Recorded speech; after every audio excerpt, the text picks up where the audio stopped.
प्रभु में आप सबका यीशु मसीह के नाम में सबका आपका स्वागत है। प्रभु का धन्यवाद करता हूँ कि परमेश्वर ने एक और मौका दिया कि मुझे परमेश्वर का संदेश बांटने के लिए। हालेलुया। प्रभु की महिमा हो, प्रभु की प्रशंसा हो। हालेलुया। मैं वचन बांटने से पहले एक चीज मतलब स्टार्ट करने से पहले एक बात आपको बताना चाहता हूँ कि परमेश्वर ने जिस वचन से मुझे बात किया उसमें जब हम देखते हैं कि भाई जब पुलिस वाले जब उनको जॉब मिलती है, जब उनको नौकरी मिलती है, तो वो लोग शपथ खाते हैं कि मैं आज से जिस काम के लिए मैं चुना गया हूँ, जिस काम के लिए और मुझे सरकार ने चुना है, मैं उसको पूरी तौर से ईमानदारी से मैं उसका पालन करूंगा। मैं उसमें कोई गद्दारी नहीं करूंगा। इसी तरह से जब वो शपथ खाते हैं और फिर हम देखते हैं कि वो किस तरह से फिर वो जब उनको नौकरी मिल जाती है तब वो फिर अपनी मनमानी करते हैं, फिर उनको जैसा अच्छा लगता है, क्योंकि अब उनको नौकरी मिल गई है, अब कौन देखने वाला है। इसी तरह से जब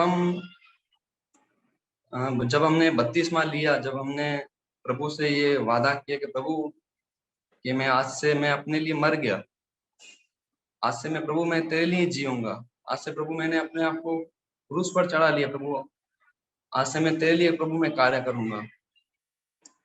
पर हम आज ये देखते हैं कि जिस तरह से ये हालात हैं कि हम हमें स्वर्ग की टिकट जब मिल जाती है तो हम फिर ये भूल जाते हैं कि हमने परमेश्वर से हमने क्या वादा किया था, परमेश्वर से हमने वाचा बांधी थी कि प्रभु अब मैं तेरे लिए जीऊंगा, प्रभु हम तेरे लिए प्रभु इस्तेमाल होऊंगा।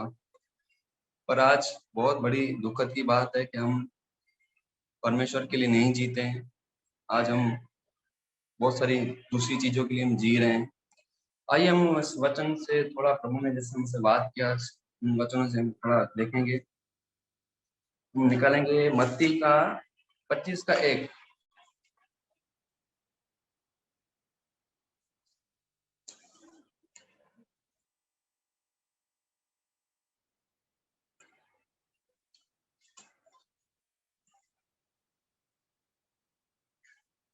तब स्वर्ग का राज्य उन 10 कुंवारियों के समान होगा जो अपनी मशाल लेकर दूल्हे से भेंट करने को निकली। आगे, उनमें से 5 मूर्ख और 5 समझदार थी। आगे, मूर्खों ने अपनी तो मशालों तो ली, परंतु साथ तेल भी लिया। आगे, नेक्स्ट।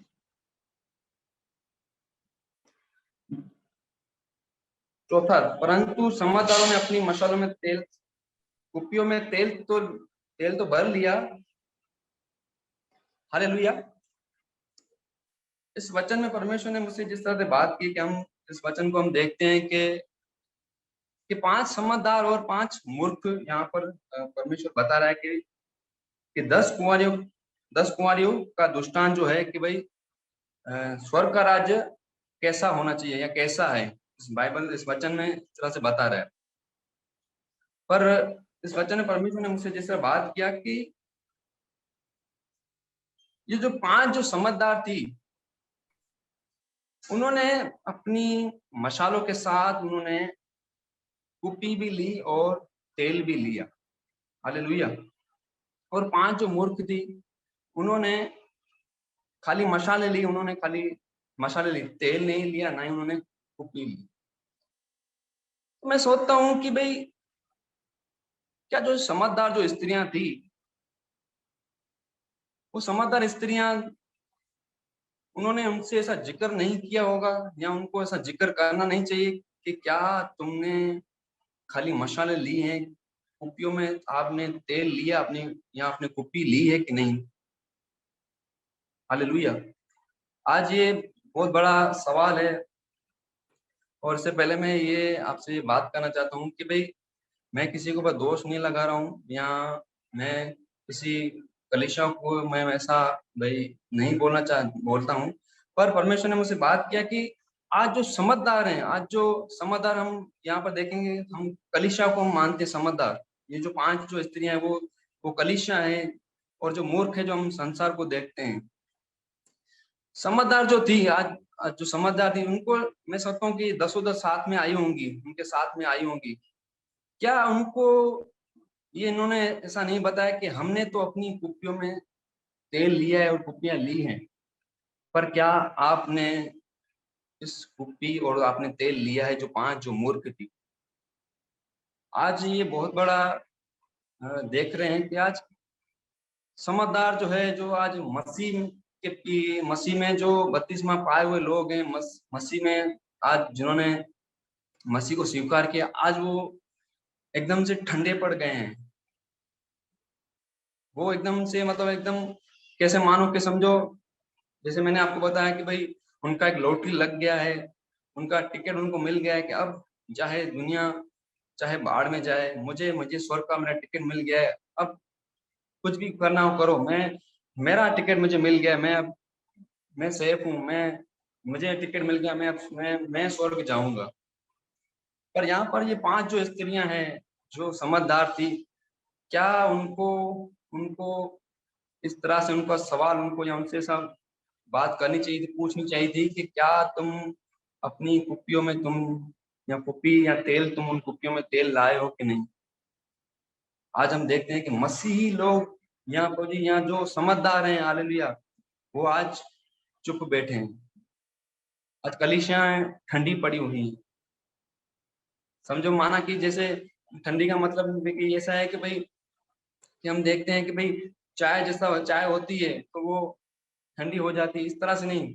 मानो कि समझो बर्फ के समान जम गई है, वो हिल भी नहीं पा रही है।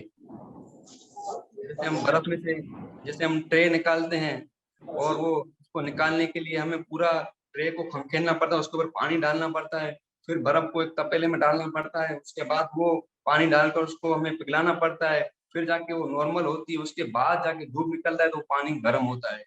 आज इस तरह से संसार में हम देखते हैं कि समझदार जो व्यक्ति हैं, जो आज इस तरह से मैं समझता हूँ बर्ताव कर रहे हैं, एकदम ठंडे पड़ गए हैं, अपने कंफर्ट जोन में से बाहर नहीं आ रहे हैं।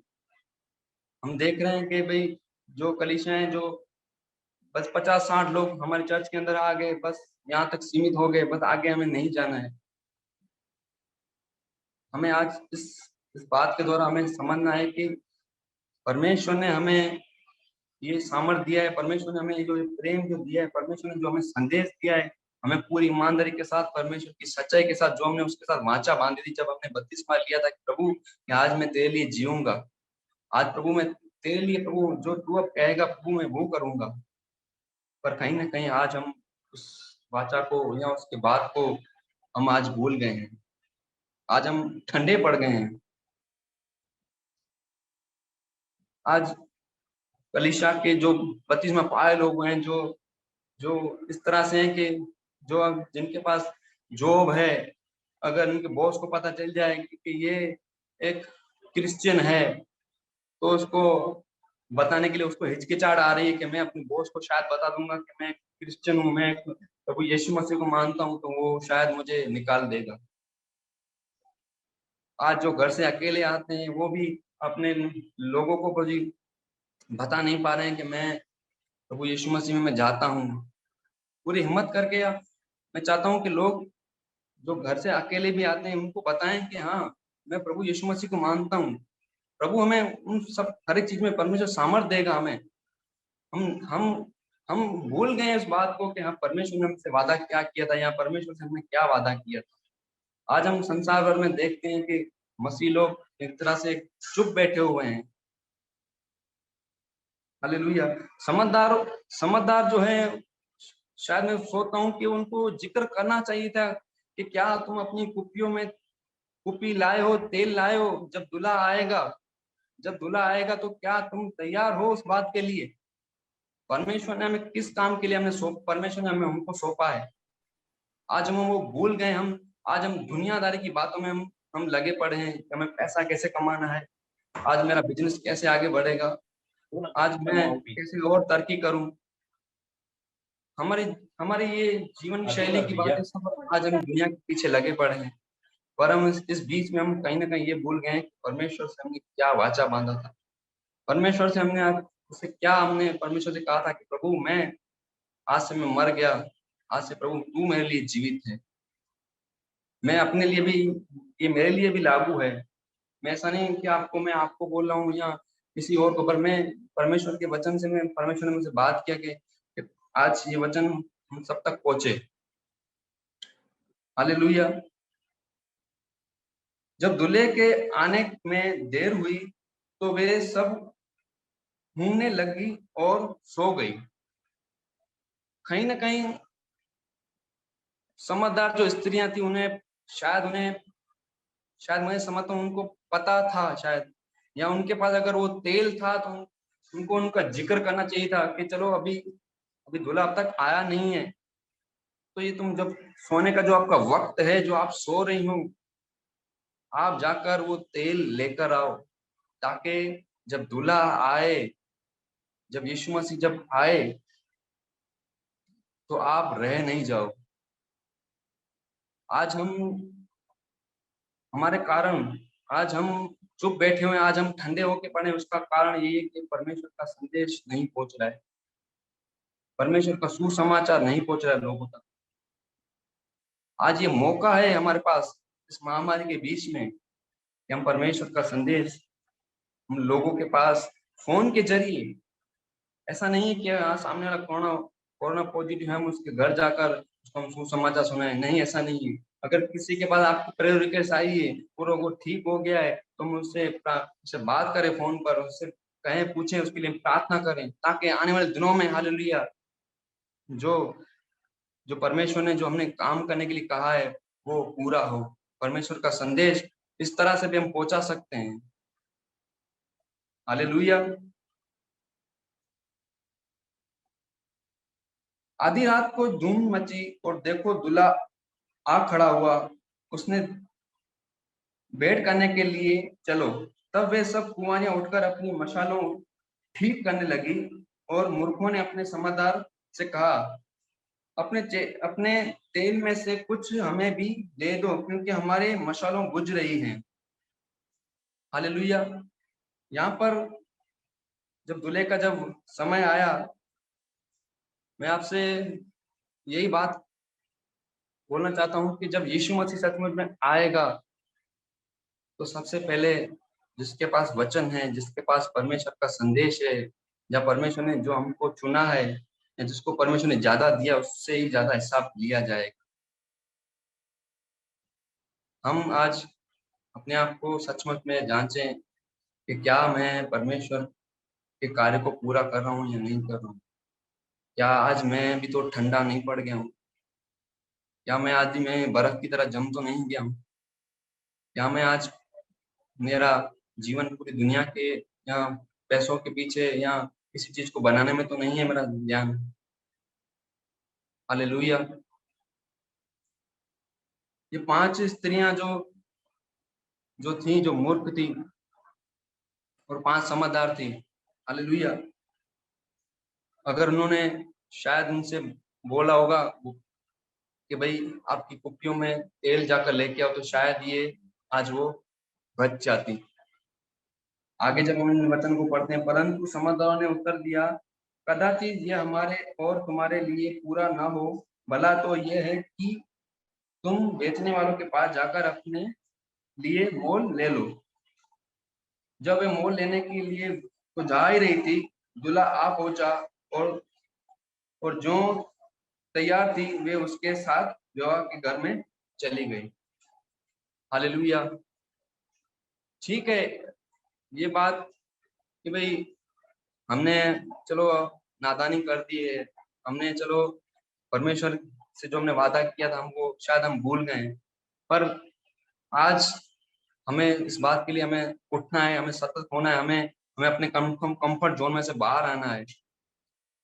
देखो, जब हम लाजर की कहानी जब पढ़ते हैं, उसमें जब हम देखते हैं कि लाजर और राजा जो था, जब दोनों मर जाते हैं तो लाजर अब्राहम की गोद में गया, और जो राजा था वो नरक की आग में वहां पर चिल्ला रहा था।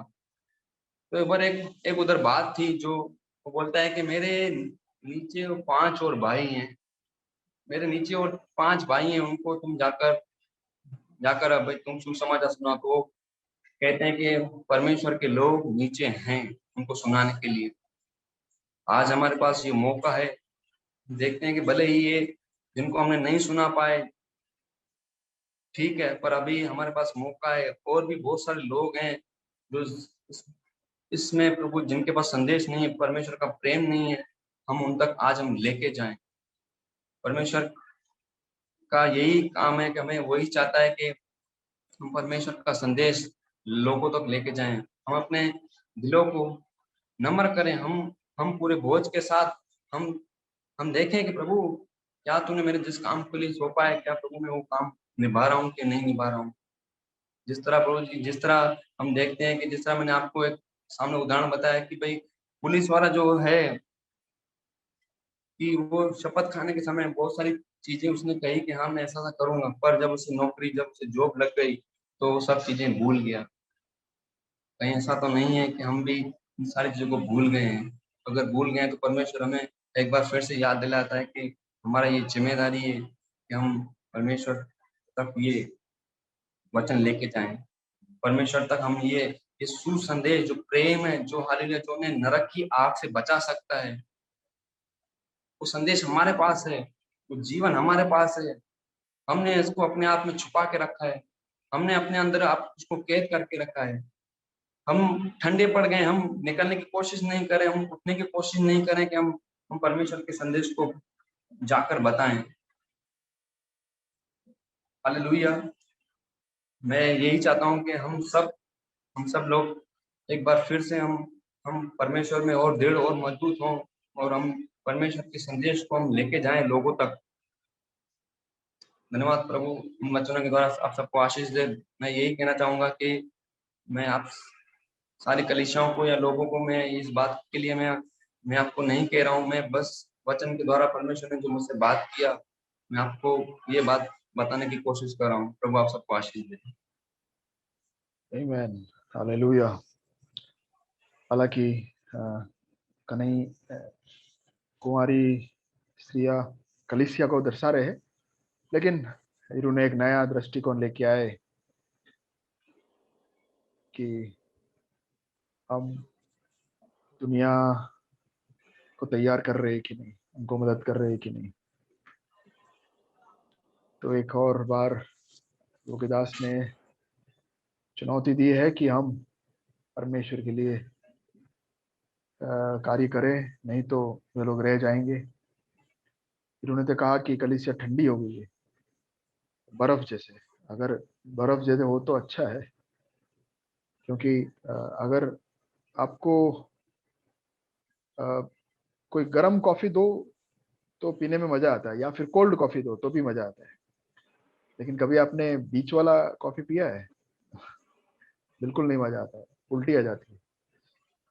तो हम कहीं इधर हो जाए या उधर हो जाए, ये बीच में खड़े रहने वाले परमेश्वर बोलता है। समझ रहे हो मैं क्या कहना चाह रहा हूँ? तो आइए अपने आप को सौंपे वचन के सामने। प्रभु अच्छा उदाहरण लाया कि मैंने शपथ खाया है, तो परमेश्वर कहे कि प्रभु मैं सौंप रहा हूँ अपने आप को एक और बार। आमीन। प्रभु आशीष दे। आइए थोड़ी देर और वचन की ओर हम ध्यान दें। प्रभु की दासी जिशा वचन से बोलेंगे। यस जिशा।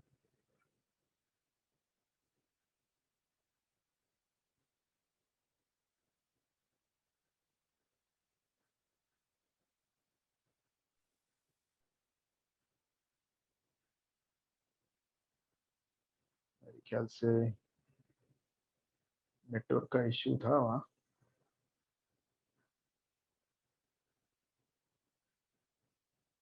चलेगा लगता है।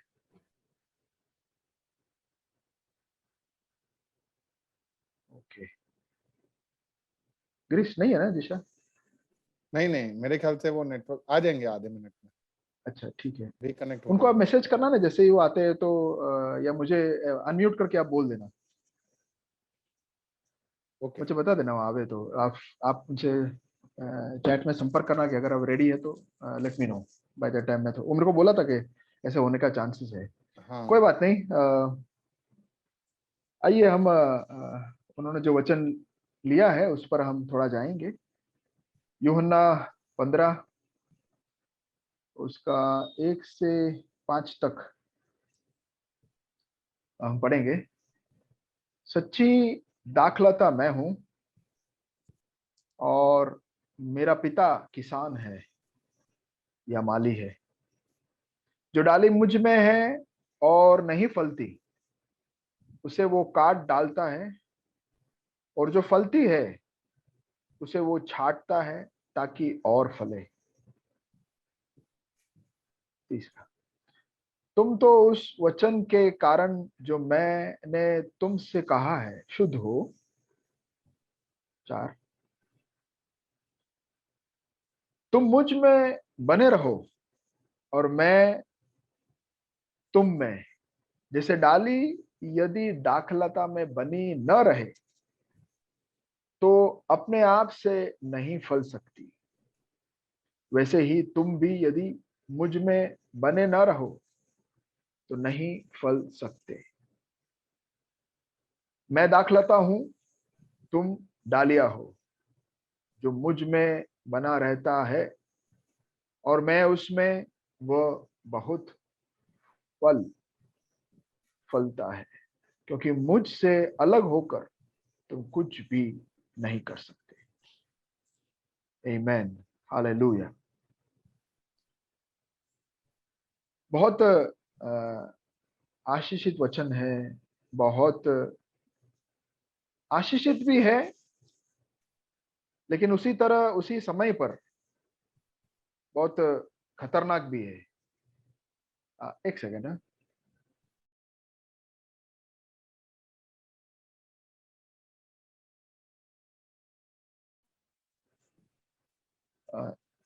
आशीषित वचन इसलिए है क्योंकि आप इसको अभी शेयर स्क्रीन हटा सकते हो। तो आशीषित वचन इसलिए है क्योंकि अगर हम परमेश्वर के साथ है तो अच्छा है, और अगर हम परमेश्वर के साथ नहीं है तो खतरा भी है। आमीन। तो एक वार्निंग भी दिया है, लेकिन उसी के साथ साथ एक आशीर्वाद का जीवन भी है। जैसे हीरो ने कहा, या तो ठंडा या तो गर्म, दोनों में से एक। आमीन। तो अगर मैं सोच रहा था कि फल क्यों नहीं होता, फल क्यों नहीं होता। अगर एक वृक्ष है, उसमें डालियां है, तो डालिया में फल आ ही जाता है। फल नहीं है, पॉसिबल ही नहीं है। 2 मिनट, दिशा आ गई है, 1-2 मिनट लेकर मैं आपको दे देता हूं। अगर डालियों में फल नहीं है तो कुछ गड़बड़ है, वृक्ष में गड़बड़ है, क्योंकि बाकी सब डालियां में फल आ रहे हैं, ये डाली में फल नहीं आ रहे। और प्रभु ने साफ बताया कि हम डालियां हैं।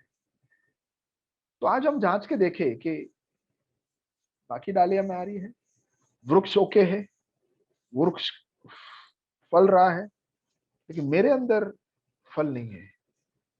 तो वृक्ष को गाली दूं, बाजू वाले डाली को गाली दूं, या गुस्सा करूं, या फिर मेरे जीवन को ही मैं देखूं। आमीन। तो आज रात को अपने जीवन को एक बार देखने जरूरी है कि मैं फल नहीं रहा हूं तो, फूल नहीं रहा हूं तो, मैं डाली में लगा हूं या डाली से बाहर, वृक्ष से लगा हूं या बाहर हूं। या किसी और को कुछ बोलने का मतलब नहीं है, किसी को भी दोष देने का मतलब, परिस्थिति को भी दोष देने का मतलब नहीं, क्योंकि वहां फल आ रहे हैं, सब जगह में फल आ रहे हैं, वृक्ष अच्छा है। अपने आप को जांच के देखना है। आमीन, हालेलुया। या जीशा, मुझे शायद वीडियो बंद रखना पड़ेगा। आपको सुनाई दे रहा है? यस यस, सुनाई दे रहा है। Okay okay, great. ज़्यादा समय लिए बिना सीधा वचन की ओर जाऊंगी मैं।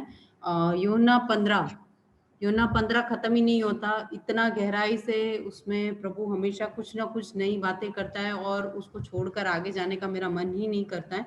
आज फिर से वो चैप्टर को जब पढ़ा गया तो उसका जो पहला वचन है वहां पर हम पढ़ते हैं कि सच्ची दाखलता मैं हूं और मेरा पिता किसान है।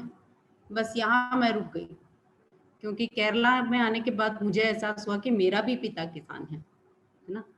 तो जो किसान होता है, अगर आप देखो तो किसान कोई अपने मौज मस्ती या फन के लिए कभी भी खेती नहीं करता।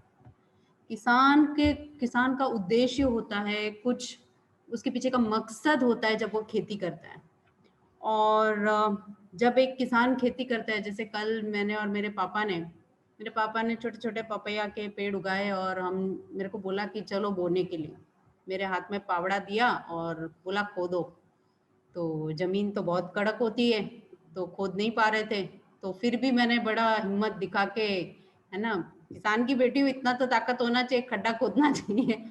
खोदा, फिर भी वो सेटिस्फाई नहीं थे। वो बोले पौड़ा खोदो, गहरा खोदो, हाथ से मिट्टी निकालो। तो ये सब जो काम है वो मेरे को समझ में नहीं आ रहा था। मुझे लग रहा था इतना सा तो पौधा है, उसको कितना जमीन नीचे चाहिए, डालो ना ऐसे। तो बोले नहीं नहीं नहीं, ऐसे नहीं, उसका एक तरीका होता है। तो जो किसान होता है वो अपने खेती की सुरक्षा करता है, उसकी रखवाली करता है, वो हमेशा एक्टिव रहता है।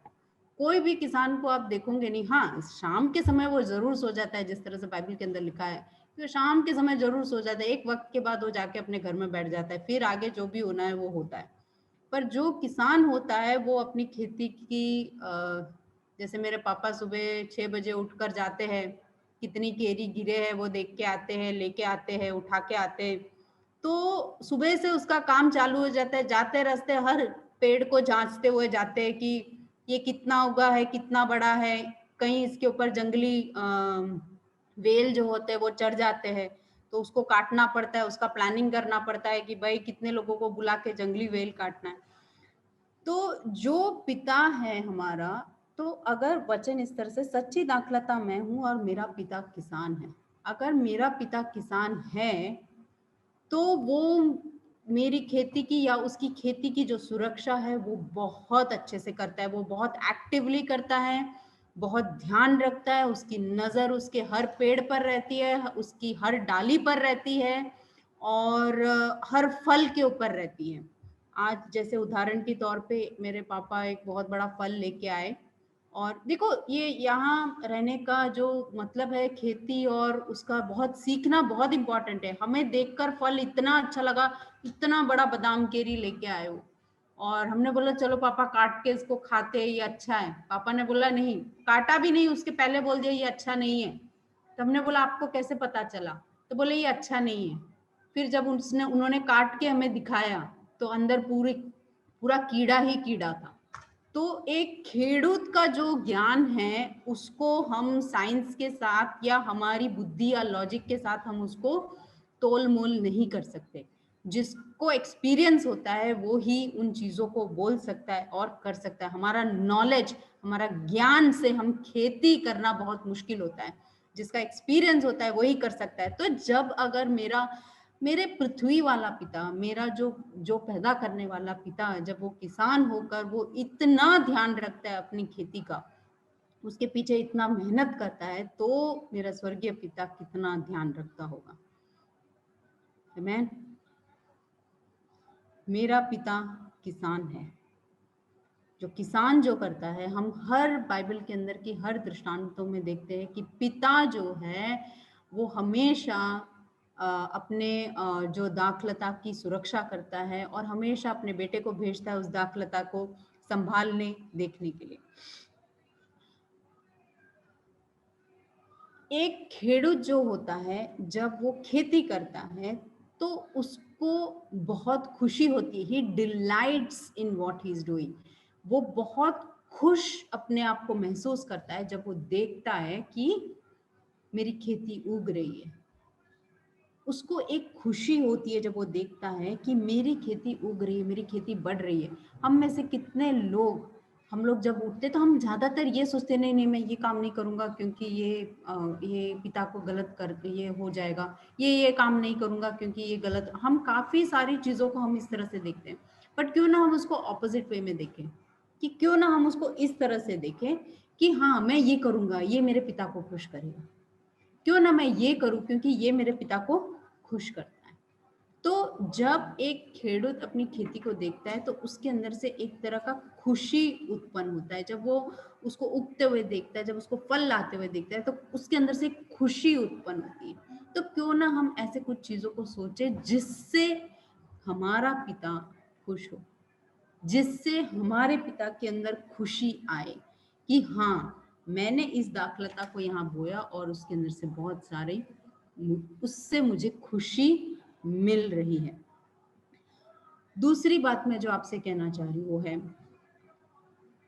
जैसे भैया कुछ देर पहले बोल रहे थे कि जब एक डाली के अंदर जब डाली को परमेश्वर काटता है तो दो तरह का काटना वहां होता है। एक आप वहां पढ़ोगे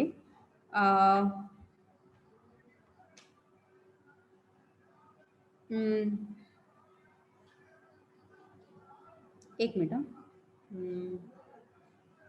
अच्छा यहाँ एक वचन लिखा है, जो डाली, दूसरा वचन, जो डाली मुझ में है और नहीं फलती उसे वो काट डालता है, और जो फलती है उसे वो छांटता है ताकि वो फले। एक को काट डालता है और एक को छांटता है। हमारी जिंदगी में कई अवसर या कई मौके ऐसे आते हैं जब हम देखते हैं कि पिता हमें छांटता है। जब पिता हमें छांटता है तो याद रखना, जब भी कोई खेडूत कोई फल को काटता है या उस डाली को जहाँ फल आता है उसको काटता है ना, वो जो खेडूत होता है, वो जो किसान होता है, वो उस डाली के सबसे करीब होता है। आमीन। वो कभी भी दूर खड़े रह के नहीं काटता। वो कभी भी फल जब लेने जाता है तो उस डाली के नजदीक तक जाता है। तो अगर आप अपनी जिंदगी में आजकल इस कोविड से लेके हम जब परेशान हैं, हमारे घरों में कोविड है, हमारे अड़ोस पड़ोस में कोविड है, हमारे परिवारों में कोविड है, हम देखते हैं तो उस समय में जब हमें छांटता है, हमें काटता है, हमारी जिंदगियों में ऐसी परिस्थिति लाता है, तब हमें सोचना है कि He is closest to us। जब वो हमें छांटता है तब वो हमारे सबसे करीब रहता है।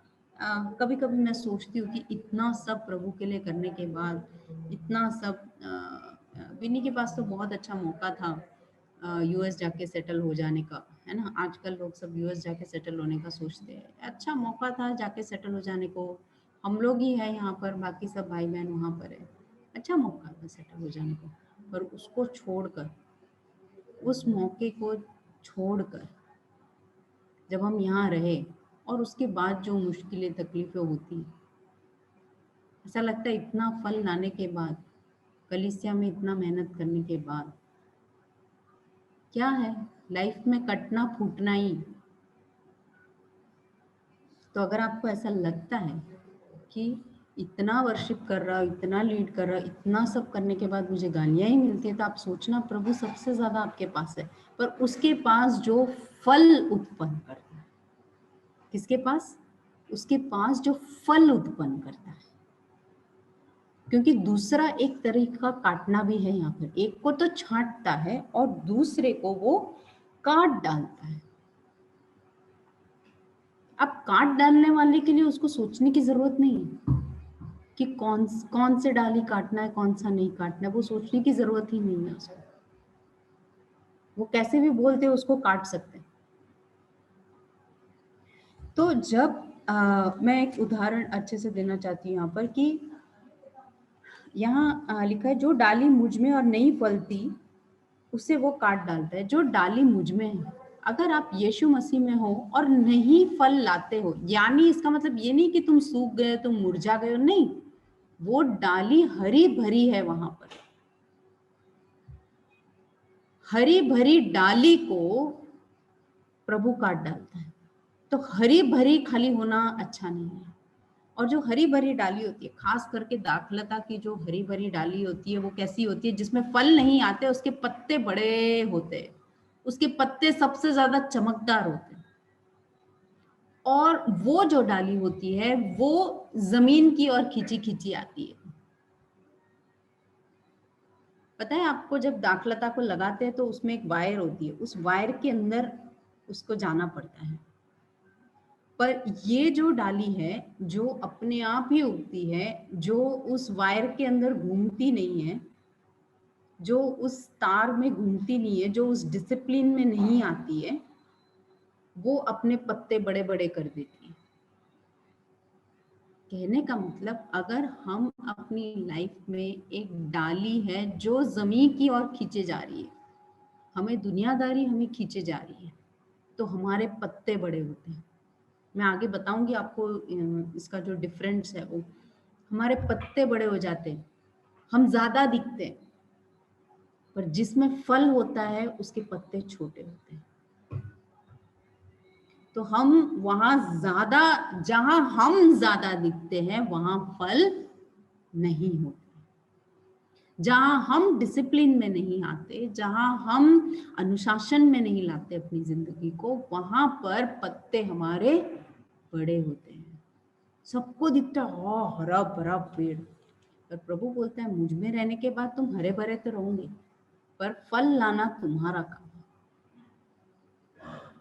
अगर फल तुम नहीं लाए तो कुछ नहीं। मैंने तुम्हारे लिए पूरा ग्राउंड क्लियर किया हुआ है। मैंने तुम्हें अच्छे डाली के साथ जोड़ा है, उससे तुम्हें अच्छा पोषण मिलता है, उस पोषण से फल उत्पन्न करना तुम्हारा काम है। और जो ये जो डालियां होती है जो फल उत्पन्न नहीं करती, वो क्या करती है पता है? वो जो नीचे जो दूसरी डालियां आती है उसको छाव दे देती है, जिससे वो नीचे वाली डालियां भी नहीं उगती। तब पिता को जो डालियां फल उत्पन्न नहीं करती उसको काट देना पड़ता है।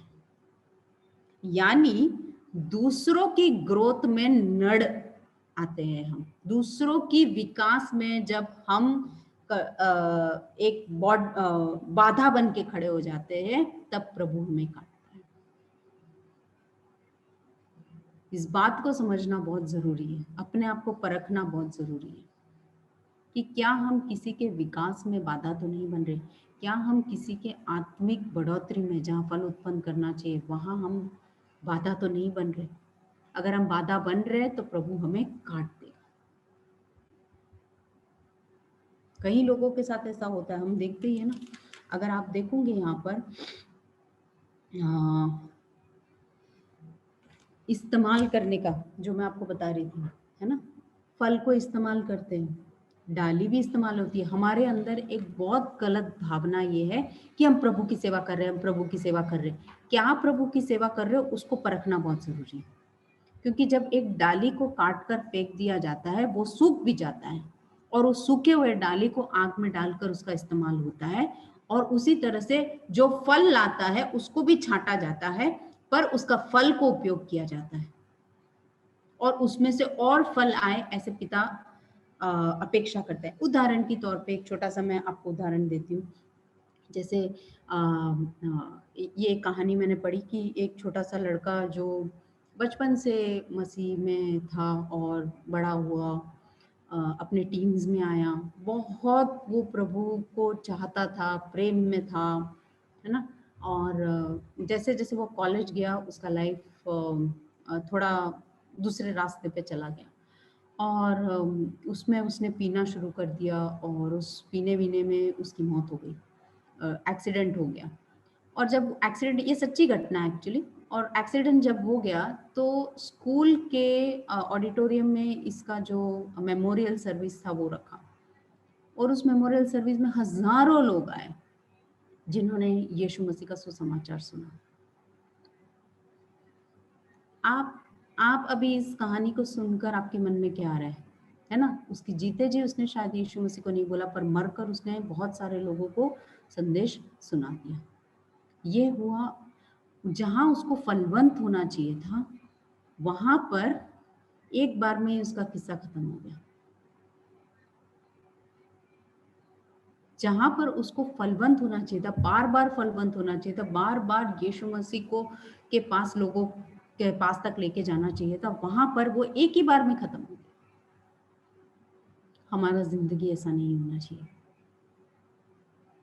कि मौत से हमारा किसी को फायदा है, ऐसा जिंदगी नहीं होना चाहिए कि एक बार हमारे वजह से हमारी मौत के बाद होगी। आप समझ रहे हैं डिफरेंस को कि एक बार में। तो अगर आप देखें तो जो काटी गई डाली है वो भी इस्तेमाल हो रहा है आग में, और जो फल है वो भी इस्तेमाल हो रहा है। आप किस तरह से इस्तेमाल हो रहे हैं? जब आपको परखा जाएगा, जब वो उस अग्नि में आपकी परीक्षा होगी, तो क्या आपका काम भस्म हो जाएगा या आपका काम उभर कर आएगा? इस बात को हमें सोचना बहुत जरूरी है। तो जब प्रभु हमें काटता है तो हमें सोचना है कि किस तरह से प्रभु ने हमें काटा है। क्या फलवंत हुए इसलिए काट रहा है कि हम सिर्फ हरी भरी है इसलिए हमें काट रहा है? हर काम को हमें परखना है कि प्रभु क्या सही में ये काम जो है, जो फलवंत है, बार बार मैं फलवंत हो रहा हूं कि नहीं हो रहा? क्या मैं अनुशासन में अपनी जिंदगी को ला रहा हूं कि नहीं ला रहा हूं, कि सिर्फ मेरी डाली जमीन की ओर खींची आ रही है? क्या सिर्फ मेरे पत्ते बड़े हो रहे? मुझे ऐसा कुछ काम करना है जो अनंतता तक रहे, कि जब अनंतता की अग्नि में जब परीक्षा ली जाए, ये जो मेरे काम है, ये जो मेरे फल है, वो रहेंगे हमेशा हमेशा के लिए। जब एक खेडूत काम करता है ना, तो वो ये सोच के काम नहीं करता कि ये डाली को अग्नि में डालना है, मुझे ये डाली को अग्नि में डालना। नहीं, खेडूत कभी भी ऐसे काम नहीं कर। खेडूत चाहता है कि उसकी हर हर डाली में से फल आए। एक किसान की अपेक्षा होती है, एक किसान आशा रखता है हमसे कि उसका जो मेहनत है वो फल लाए। आज प्रभु आपसे और मुझसे आशा रख रहा है। आज प्रभु ये आशा रखता है कि हम फल उत्पन्न लाए। उसकी एक अपेक्षा है। वो अपेक्षा क्यों है? बाइबल कहता है कि जब तुम फलवंत लाते हो पिता की महिमा होती है। हमारे यहाँ पर चॉकलेट के बीज उगाते हैं, कोकोआ बोलते, कोको का पेड़ है यहाँ पर, चॉकलेट के बीज उगते हैं।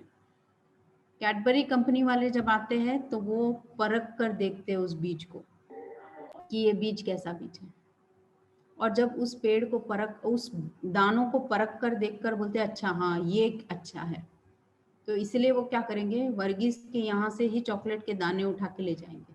क्यों ले जाएंगे? क्योंकि उसके दाने अच्छे। इससे क्या होता है? वर्गीस की महिमा होती है। जब हम फल उत्पन्न करते हैं, जब जैसा खेडूत चाहता है, जितना मेहनत किया उतनी उसकी आशा के पास तक हम जब पहुंचते हैं, जब हम फल उत्पन्न करते हैं, तो क्या होता है? प्रभु की पिता की महिमा होती है। और उसका दूसरा फायदा भी है। जब हम फल उत्पन्न करते हैं तो हमें एक संतृप्ति होती है, हमें एक कंटेंटमेंट मिलता है कि हमारा उद्देश्य भी पूरा हो। आखिरी पॉइंट मैं बोलूंगी यहाँ पर, और इज़ाया नबी की पुस्तक 5 में मैं सोच रही थी कि यीशु मसीह क्यों बोलता है कि मैं दाखलता हूँ। तो इज़ाया नबी की पुस्तक 5 की ओर हम हमारा नजर घुमाएंगे।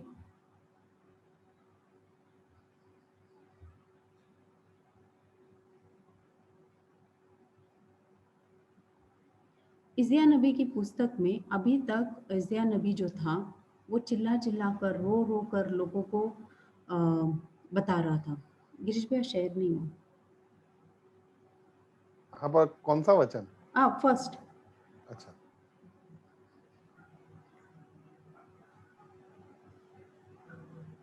फर्स्ट से लेके 4 तक, ठीक है।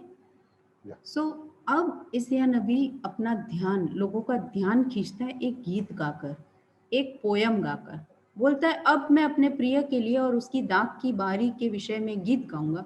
एक अति उपजाऊ टीले पर मेरे प्रिय की एक दाख की बारी थी। अति उपजाऊ यानी जमीन भी बहुत अच्छी थी। उसने उसकी मिट्टी खोदी और उसके पत्थर बिनकर उसमें उत्तम जाति की एक दाखलता लगाई। यानी एक अच्छे पर्वत के ऊपर अच्छी जमीन देखकर, वहां के पत्थर वत्थर हटाकर वहां एक उत्तम जाति की दाखलता लगाई।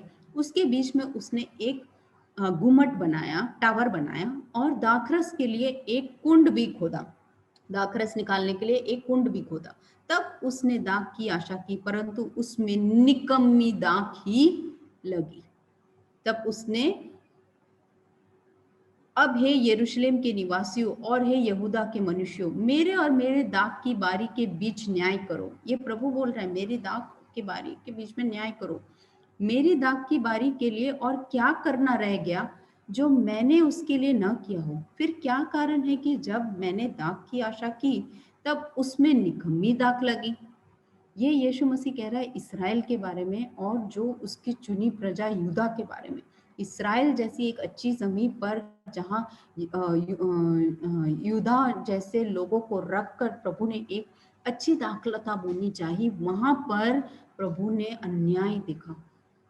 प्रभु ने सब कुछ उनके लिए करके दिया ताकि वो प्रभु के पास रहे, प्रभु की सुने, पर नहीं सुना उन्होंने।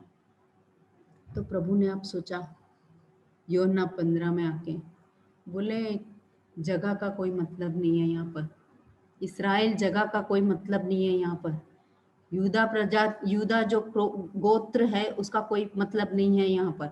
मैं खुद एक दाख बनूंगा, मैं खुद दाखलता बनूंगा और उसमें एक एक को जोड़ूंगा।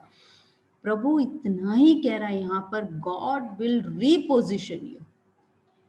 इस्राएल के लोग चाहते थे कि वो जमीन इंपॉर्टेंट है, वो दाख इंपॉर्टेंट है, वो अपनी गोत्र के लिए इतने शान ढींग मारते थे।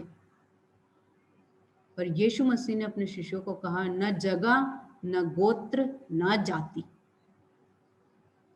तुम मुझसे जुड़े रहो और मैं तुम्हें फलवंत करूंगा। God will reposition you. एक एग्जाम्पल के साथ समझाती हूँ। ये एक मूवी है मिस्टर हॉलैंड ऑपस करके, बहुत बड़ा म्यूजिशियन था और ये म्यूजिशियन की इच्छा ऐसी थी कि मैं दुनिया का सबसे अच्छा म्यूजिक कंपोज करूँ, है ना। हम लोग में से काफ़ी लोग इतने सपने लेके घूमते हैं कि मैं दुनिया का सबसे अच्छा गायक बनूं, मैं दुनिया का सबसे टैलेंटेड गिटारिस्ट बनूं, मैं दुनिया का सबसे अच्छा टीचर बनूं, मैं दुनिया का सबसे अच्छा बिजनेसमैन। हम सब एक आशा रखकर जाते। वैसे ही मिस्टर हॉलैंड की एक बहुत बड़ी आशा थी कि मैं एक बहुत अच्छा म्यूज़िक कंपोजर और एक अपना म्यूज़िक बनाना है, सिम्फनी जिसे कहते हैं, कि मुझे एक अपना म्यूज़िक बनाना है। पर देखो ना कैसा हो गया उसके साथ कि उसको नौकरी जब मिली ना, तो एक स्कूल टीचर, म्यूजिक टीचर के जैसे उसको नौकरी मिली और उसने करीबन 34 साल अपनी ज़िंदगी के उस स्कूल टीचर बनकर उसने निकाल दिए, 34 साल अपनी ज़िंदगी के।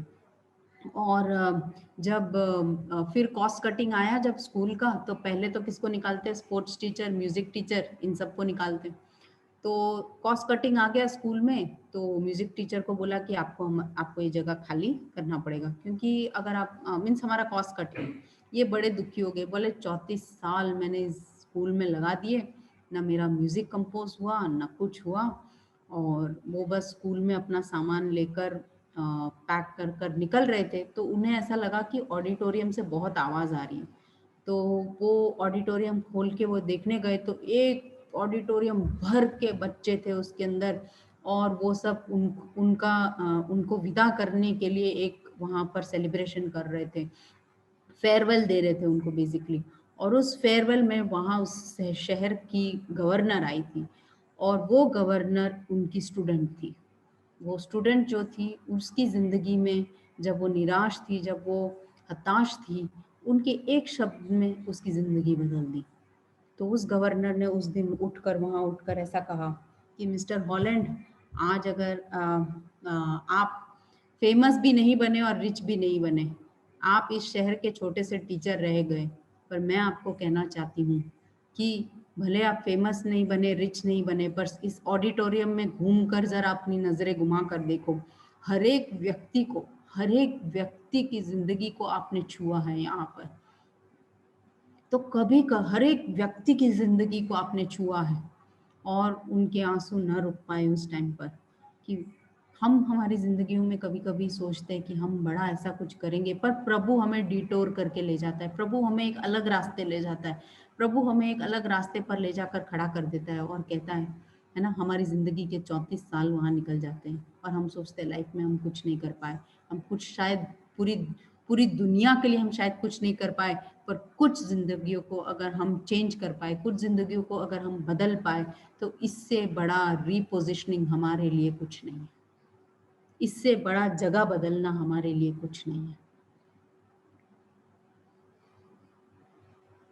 तो परमेश्वर अगर आपको डिटूर करके ले जा रहा है, अगर परमेश्वर आपको अलग जगह होकर ले जा रहा है, वो आप इस दुनिया में एक डिफरेंस करना चाहते हो, पर डिफरेंस हो नहीं रहा है। पर जहां प्रभु ने आपको बोया है, जो परिस्थितियों प्रभु आपको दे रहा है, वहां अगर आप टिके रहो, उसके छानने को अगर आप समझो, तो प्रभु क्या करेगा आपको? प्रभु वहां आपको बढ़ाएगा, और जब प्रभु आपको वहां बढ़ाएगा तो पिता की महिमा होगी वहां पर। मैं वापस में कुछ बातों को वापस में बोलूंगी। एक किसान जो होता है, जब वो खेती करता है, तो उसके पास वो एक्टिव रह के हर एक डाली की, हर एक चीज़ों का ध्यान रखता है। उसको पानी कब चाहिए, उसको दवा कब चाहिए, हर चीज़ का। जो फल उत्पन्न करता है, उन डालियों को वो छांटता है, और जो डालियाँ जो मोटी घनी होती है, उसको काट डालता है। हरे रहते हैं वो डालियाँ, पर उसको काटना ज़रूरी होता है। हमें ज़रूरी है कि परखना कि हम किस तरह का काम कर रहे हैं। हम सिर्फ हरी भरी काम कर रहे हैं या फल लाने का काम कर रहे हैं। और आखिरी पॉइंट मैंने ये बोला, एक और पॉइंट था कि जब हम उगते हैं, जब हम बढ़ते हैं, जब हम फल लाते हैं, तो हम उसे खुश करते हैं। तो क्यों ना हम आज से या इस क्षण से हम ऐसा सोचें कि ये काम करूँगा तो प्रभु खुश होगा, मैं ये करूँगा तो प्रभु खुश होगा। क्यों ना हम उसके चेहरे पे एक मुस्कान को देखें। और जब प्रभु आपको रिपोजिशन करता है, आज तक प्रभु ने इस्राएल के लिए क्या नहीं किया, आप इस्राएल की जगह अपना नाम रख लीजिए। आज तक प्रभु ने इस्राएल के लिए क्या नहीं किया? अच्छी ज़मीन दे दी, सब कुछ क्लियर करके दे दिया, पूरा ज़मीन क्लियर करके दे दिया, पर फल आए तो वाइल्ड ग्रेप्स, फल आए तो खट्टे फल तो आए पर खट्टे आए। उसके ऊपर हम फिर कभी चर्चा करेंगे। तो शायद हम सोच रहे, हम सपना देख रहे, वैसे शायद प्रभु हमें हमारी ज़िंदगियों में नहीं लेके जाए, पर जहाँ हमें खड़ा किया है, जहाँ हमें जिस ज़मीन पर हमें बोया है, वहाँ हम खड़े होकर फलवंत होने की कोशिश करें, ना कि हरे भरे होकर ज़मीन की ओर खींचे जाए। आमीन। प्रभु आप सबको इन वचनों से आशीष दे। हालेलुया, आमीन। आइए अपने आप को परमेश्वर के हाथ में सौंप दे। सुंदर वचन के सामने हर वचन हमें, हर वचन हमारे लिए आशीष के कारण बन सकता है या वो श्राप के कारण बन सकता है। हमें तय करना है कि हमें किस प्रकार लेना है। तो आज रात को हम परमेश्वर के हाथ में सौंप करके कि प्रभु ये मेरे लिए आशीष के कारण बने। अगर हमारे हृदय को हम कठोर करेंगे तो ये श्राप का कारण बनेगा। अगर हमारे दिल को तोड़ देंगे और कहेंगे प्रभु तू कार्य कर, अगर हम कहेंगे प्रभु तो इस वचन को कार्य करने दे, तो जरूर आशीष के कारण बनेगा। मुझे बहुत अच्छा लगा कि वो वहां पे जहाँ कह रहे हैं कि वो माली जब वो काटता है, छांटता है, तो वो पौधे के एकदम करीब रहता है, तो वो बहुत संभाल के काटता है कि मैं इसे नष्ट न कर दूं। बहुत ऐसे बच्चे की तरह देखता है, ध्यान से काटता है। उसे पता है कि काटने से ये बढ़ने वाला है। तो सबसे सुंदर समय वो है जब वो काटता है, क्योंकि वो हमारे सबसे करीब रहता है। तो आइए हम वो से कहे कि प्रभु तू काट छाट, क्योंकि तब तो मेरे पास रहता है। और आइए अपने आप को समर्पण करें प्रभु के हाथों में, कहे कि प्रभु तू हमारे जीवन में कार्य कर। Hallelujah, thank you Jesus. प्रभु जी हम धन्यवाद करते हैं इस सुंदर समय के लिए, तेरे वचन के लिए धन्यवाद प्रभु, जो हर बार ताकत के साथ आता है और जोर का मारता है, लेकिन काम करके जाता है। प्रभु हम सुनने वाले हर एक को तेरे हाथों में सौंपते हैं। हमारा हृदय आज छिदने पाए, हृदय के अंदर प्रभु तेरा कार्य होने पाए। प्रभु ये आज का वचन किसी के लिए नुकसान के लिए ना हो, लेकिन प्रभु हमारा जीवन बदल जाए, उसके लिए होने पाए, ऐसे हम प्रार्थना करते हैं। हालेलुया। प्रभु हम तुझे प्रसन्न करने वाले हो जाए। प्रभु हम तुझ में सदा बने रहने वाले हो जाएं, क्योंकि तभी हम फल लाएंगे। मदद करके हम छोटा सा एक फल लाना हो, या कुछ भी हमारे लिए तूने जो रखा है वो करने में हम मस्त रहे। प्रभु जी जो तू कहता है वही करने में हमारा जीवन को हम सौंप दे। हमारा नजर इधर उधर उठाकर ये ना देखे कि वो क्या कर रहा है, अरे देखो वो कितने फल लाए, अरे देखो वो कितना चमक रहा है। प्रभु हमारे नजर उस सब से हटाकर तुझ पर रहे, और हम यही देखे कि क्या मैं प्रभु में हूं। हालेलुया। भले एक जन के लिए आशीष के कारण बने, भले 5 जन को हमने प्रभु के बारे में बताया, लेकिन उसके लिए मैं प्रार्थना करूं, उपवास करूं, ताकि वो परमेश्वर के लिए अत्यंत उपयोग में आवे। हालेलुया। आज रात को प्रभु हम सब एक और बार तेरे सामने समर्पित होते हैं। प्रभु हम जो तू चाहता है वही करे प्रभु जी, तेरी इच्छा के अनुसार होने वाले हो जाए प्रभु। हालेलुया। तेरे हाथों में हम अपने आप को सौंपते हैं राजा। हर एक को तू स्पर्श करना, खास करके तेरी दासी को भी तो आशीष देना वचन बोलने के लिए। तेरे दास हीरू को भी आशीष देना प्रभु। सुनने वाले हर एक को आशीष देना। खास हम प्रभु मेघा और उनके भाई बहन सबके लिए दुआ करते हैं, लतीश के लिए भी प्रभु। उनके घर में जो आ, आ, एक एक दर्दनाक बात हुई, जहां उनकी मम्मी इस दुनिया छोड़ के चले गए। प्रभु हम प्रार्थना करते हैं कि तेरा हाथ लंबा करना और उनको स्पर्श करना और उनको सांत्वना देना प्रभु। हालेलुया। उसी तरह हम रोमा के घर के लिए भी दुआ करते हैं। उनकी मदर इन लॉ भी इस दुनिया छोड़ के चले गए हैं प्रभु। माँ लोग बहुत खास होते हैं प्रभु। हम सबके जीवन में माँ लोगों ने बहुत बड़ा भूमिका रची है, और सबसे करीब दुनिया में सबके लिए माँ होती है प्रभु। और वो जब चले जाते हैं तो बहुत दुख और वेदना होता है प्रभु। और हम कितना भी उनको सांत्वना देने की कोशिश करेंगे, वो हमारा शब्द काफी नहीं है। इसलिए हम आपसे प्रार्थना करते हैं कि तेरी शांति और तेरा सामर्थ्य इस परिवारों में देना प्रभु। और केवल ये 2 परिवार नहीं प्रभु, बहुत सारे परिवारों में प्रभु आज दर्द है, रोना है, मातम छाया हुआ है। किसी के पिता, किसी के माता, किसी के भाई, किसी के बेटा बेटी, दादा दादी प्रभु, कोई ना कोई चले गए प्रभु। ऐसा एक माहौल है, हमें समझ में नहीं है, आज तक दुनिया ने कभी देखी नहीं है, हमने कभी सुनी भी नहीं है कि ऐसा दुनिया भर में, और खास करके भारत में तो बहुत ऐसा हाल है कि प्रभु अब इतना मौत के संदेश सुन रहे हैं कि ऐसा ना हो कि हम सुन्न हो जाएं। प्रभु इस सब के बीच में हमें मदद करना कि हम ये समझे कि इंसान का जीवन बाफ के समान है, फूल के समान है, कल है आज नहीं है। तो ये समझकर प्रभु अपने आप को एक और बार नम्र करने के लिए हम सबको मदद करना, ऐसे हम प्रार्थना करते हैं। जो छोटी सी जिंदगी तूने हमें दी है, उस जिंदगी में तुझसे लगे रहकर फलवंत होने के लिए हम हर एक को मदद करते हैं। कितना लंबा जिए हम, उसका कोई मतलब नहीं। हमने क्या कुछ इकट्ठा किया उसमें कोई मतलब नहीं, और तू उसमें रुचि भी नहीं रखता है। हम कितने फलवंत हुए प्रभु, यही तेरा फोकस भी है, और हमारा भी फोकस यही रखना है। ऐसे हम आपसे प्रार्थना करते हैं राजा।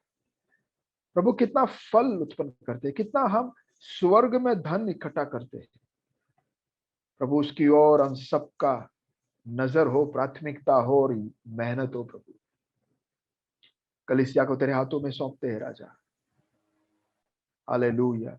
हर एक व्यक्ति फलवंत होने पाए इन दिनों में, और अपने आप को तेरे हाथों में समर्पण करते हुए, नम्र होते हुए प्रभु, हमें तो मदद कर कि हम तेरे लिए उपयोग में आए किसी भी तरह प्रभु, कैसे भी प्रभु, हम तेरे लिए और दुनिया के आशीष के कारण हम सब बने, ऐसे तो हम सबको मदद करना प्रभु जी।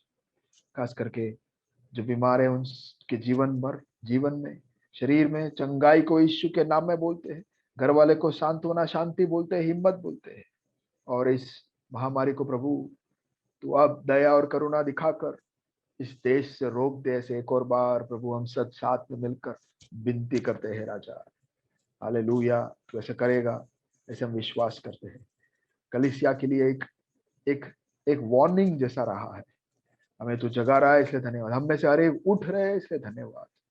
तो वो अपने पोजीशन को ले रहे, अपने जिम्मेवारी को उठा रहे हैं प्रभु, और जो नहीं उठा रहे उनको तू उठाना प्रभु, उन्हें तू हिलाना राजा।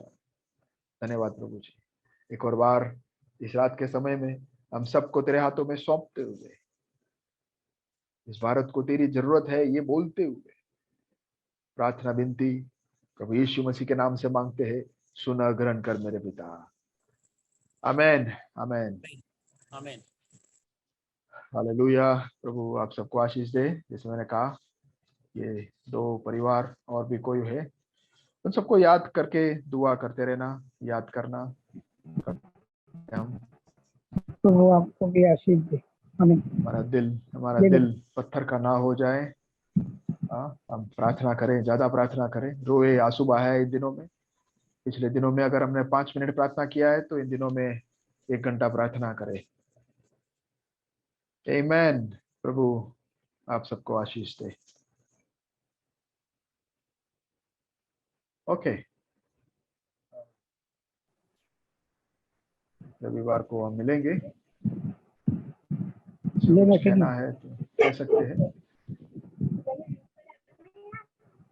आमीन। चंगाइयों के लिए धन्यवाद, चंगा नहीं हुए हैं उसके लिए भी धन्यवाद, प्रभु के पास चले गए उनके लिए भी धन्यवाद, हम जो बाकी बचे हैं उनके लिए भी धन्यवाद। धन्यवाद के अलावा क्या बोलूं मैं। Okay then, good night. प्रभु आप सबको आशीष दे। Good night, good night. मैं समाप्त कर रहा हूँ। आपको भी आशीष दे। God bless you. Thank you. चलो।